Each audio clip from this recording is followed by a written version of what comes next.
It's a Saturday afternoon here at the shop. I'm out here by myself. I just want to show you how much fun I'm having. You know, I had all these antennas to test, and I got tired of sticking them in the trunk of the car to test them. And so I rigged up some wiring and some plugs, and now I can run these antennas up and down to test them. And you're probably thinking, hey Kent, why did you go to all that trouble? Well, let me show you.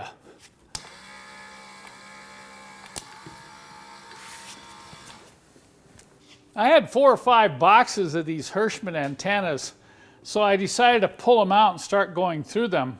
Because a lot of people are asking about, hey, how do I get a good replacement? Well, they're not available new anymore.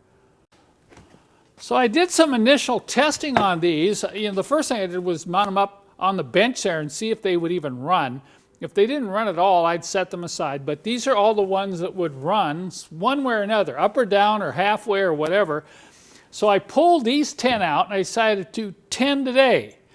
And you can see I've marked them with different notes. Okay, this one runs good full travel. This one runs, you know, fast. This one needs to be cleaned up. It's kind of sticky. I have full travel. I have full travel on this one and full travel on this one and full travel on this one.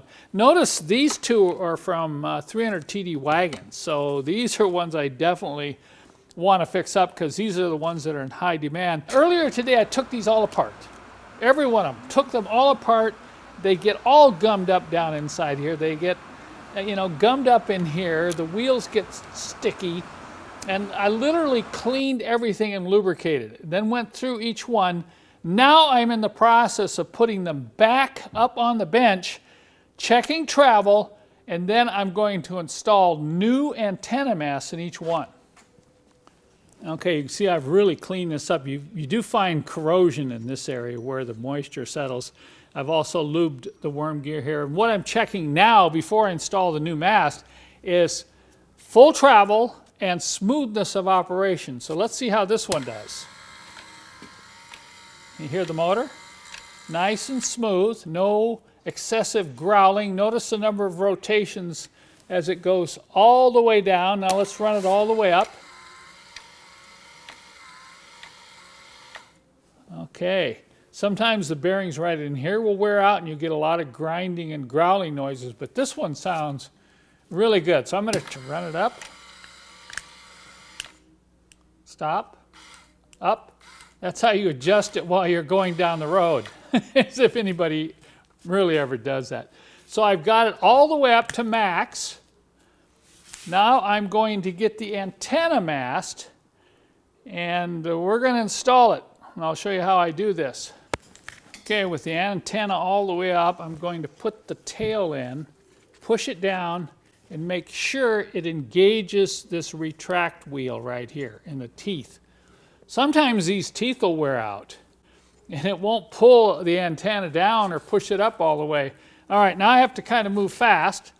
Okay, it's going to go in, and I'll just feed it in. All right, now it's going to take a couple of cycles to see whether or not we're going to get it all the way up here. Okay.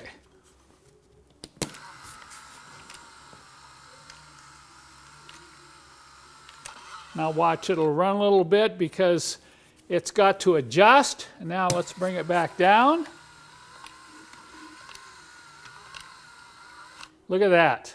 All the way down. That's what we want to see right there, folks. And then all the way up.